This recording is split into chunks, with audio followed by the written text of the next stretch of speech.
I have a little surprise for you, a little treat. A treat. A digital sketchbook tour.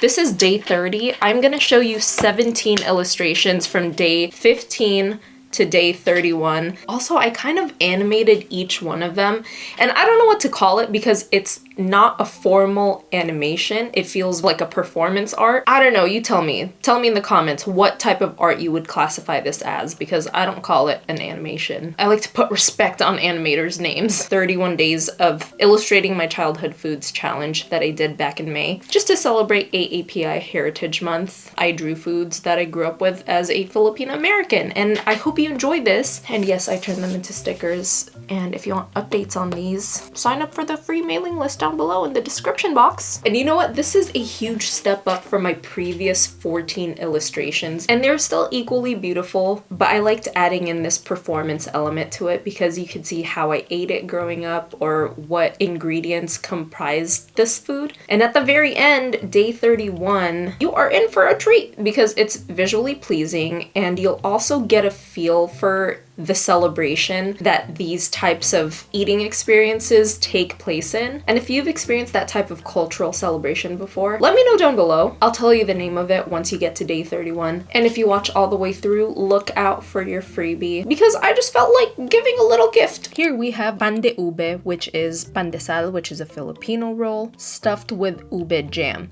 And ube jam is also called ube halaya, and it's not the type of jam that we're used to here in the US. It's very thick, it's not jelly-like at all, it's not tart. It's as if you grated down a sweet potato and you mixed it with a lot of condensed milk. It's really good.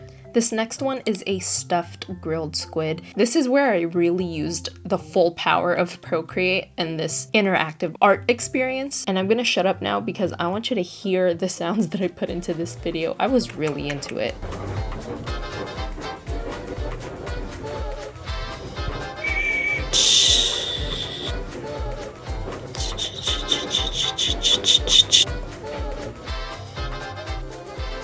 Ooh, if you haven't had taho yet, this is a hot silken tofu dessert that has sago pearls, which are kind of similar to boba, in a hot syrup, and you pour that all over the tofu. We would get so many of these taho vendors in the Philippines, and they'd walk around with these big buckets. They're sweating in the sun and they're shouting out taho in the middle of the street. It's one of the most comforting sounds I could ever hear because I know something delicious is on the way.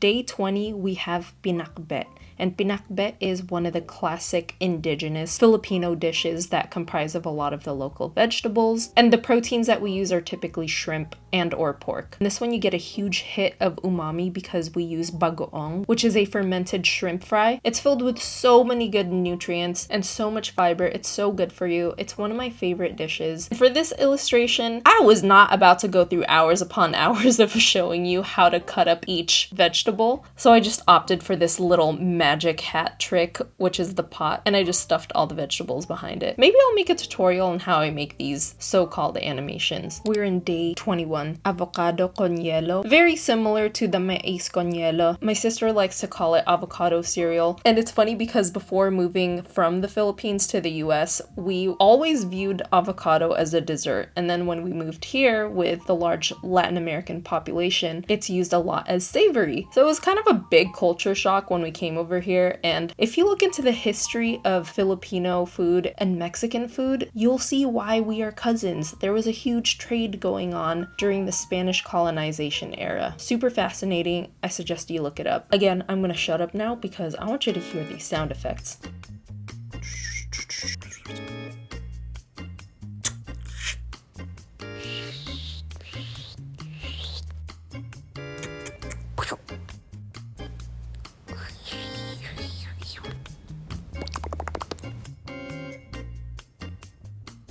Day 22. As you can see, I am working smarter, not harder.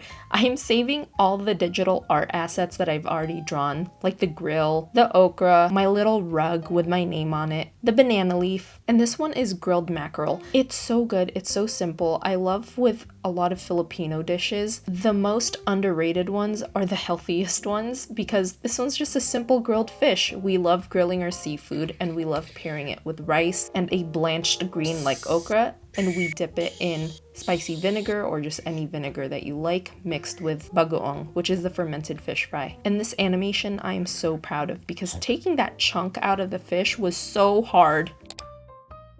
This one is an interesting pronunciation. For day 23, we have kuchinta, which is a rice flour-based dessert. And rice flour-based desserts are really popular in the Philippines. They're very similar to mochi. They're very chewy because of the glutinous rice flour base. And kuchinta is so delicious. You get this beautiful orangey color from it because of the anato or achiote powder that we put in. It's lightly sweet because of the brown sugar in the batter, and we top it with grated coconut.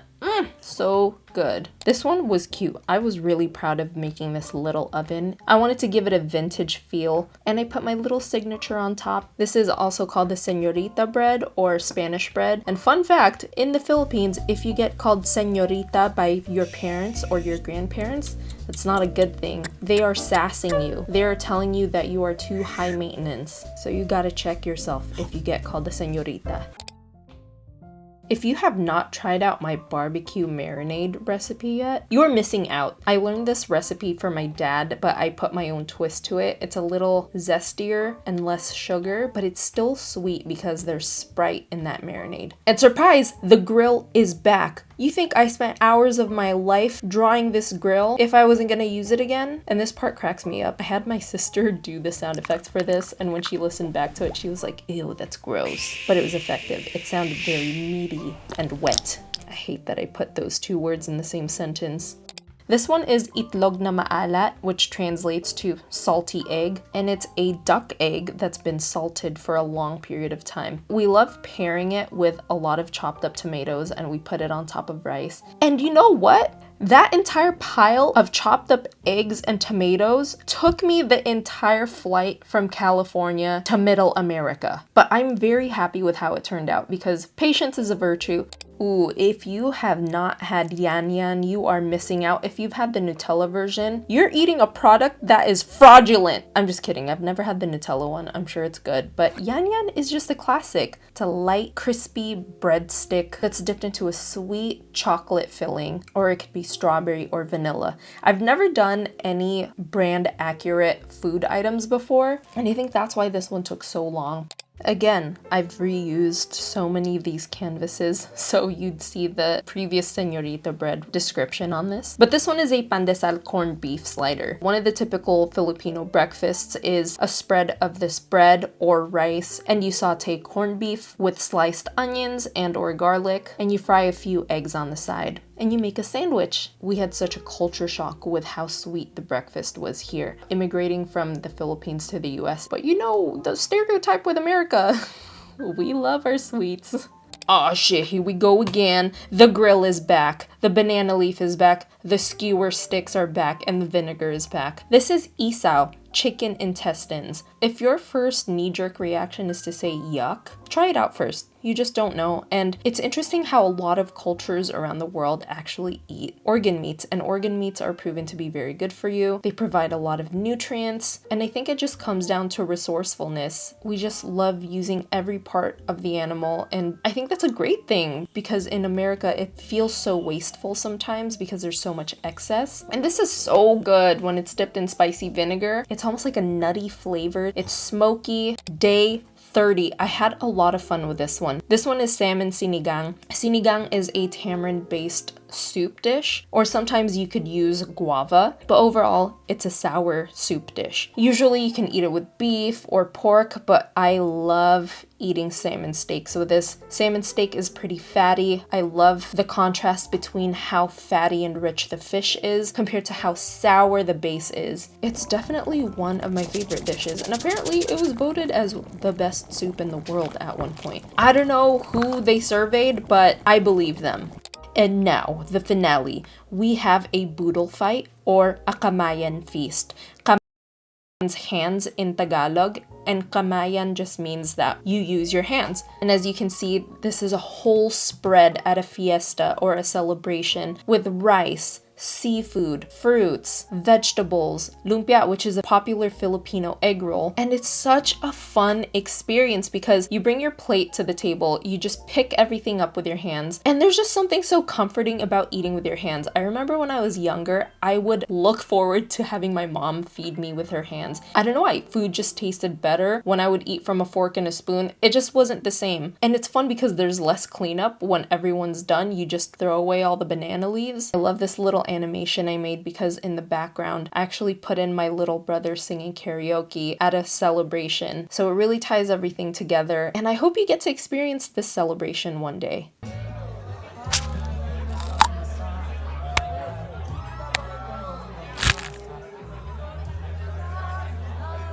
Welcome back. I hope you enjoyed all those delicious illustrations, and as promised, your freebie is down below. It's a downloadable digital artwork of my favorite chicken adobo recipe. It's an ingredients list, but it's cute. It's not just a list, it's a visually appealing list. And what I love about this chicken adobo recipe that my sister created is that it's accessible for everyone, so you don't have to get specific cultural items if it's hard for you to access Asian grocery stores. And if you watched all the way through, comment a shrimp emoji just so I know you're a real one. Okay, I'll see you next time.